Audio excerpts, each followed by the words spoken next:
सर्व कामगारांना किमान वेतन लागू करा. असंघटित क्षेत्रातील कामगारांना आरोग्य, पेन्शन अशा सामाजिक सुरक्षेसाठी अर्थसंकल्पात तरतूद करा. कंत्राटी कामगारांबाबत ठोस धोरण जाहीर करा. घरेलू कामगार मंडळ पुनर्गठित करून बंद योजना सुरू करा. अशा विविध मागण्यांसाठी भारतीय मजदूर संघ, ठाणे जिल्हा यांनी बुधवारी ठाणे जिल्हाधिकारी कार्यालयासमोर आंदोलन केलं. या आंदोलनात शेकडोंच्या संख्येनं कामगारही उपस्थित होते. भारत सरकारनं 21 नोव्हेंबर 2025 पासून नवीन कामगार कायदे लागू करत असल्याची घोषणा केली. परंतु 2026-27 या आर्थिक वर्षासाठी सादर केलेल्या 80 लाख कोटींच्या अर्थसंकल्पात नवीन कामगार कायद्यांच्या अंमलबजावणीसाठी कोणतीही आर्थिक तरतूद केली नाही. त्यामुळे कामगारांकडे सरकारनं पूर्णपणे दुर्लक्ष केलं असल्याचा आरोप कामगार संघटनांकडून होऊ लागलाय.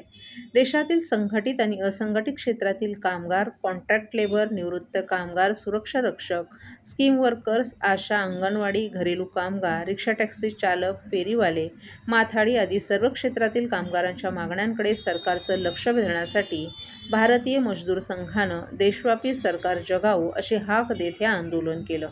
त्यानुसार भारतीय मजदूर संघ ठाणे जिल्ह्याच्या वतीनं ठाणे जिल्हाधिकारी कार्यालय येथे धरणं आंदोलन करण्यात आलं. ठाणे जिल्ह्यातील सर्व कामगार संघटनेतील संघटित आणि असंघटित क्षेत्रातील कार्यकर्ते मोठ्या संख्येनं हातात झेंडे आणि फलक घेऊन या आंदोलनात सहभागी झाले होते. या आंदोलनादरम्यान ठाणे जिल्हा अध्यक्ष सचिन कदम आणि जिल्हा सचिव विलास आंबेकर यांच्या नेतृत्वाखाली शिष्टमंडळानं जिल्हाधिकाऱ्यांना कामगारांच्या मागण्यांचं निवेदन सादर केलं. ठाणे जिल्हाधिकारी यांच्या वतीनं निवासी उपजिल्हाधिकारी डॉ. संदीप माने यांनी हे निवेदन स्वीकारलं.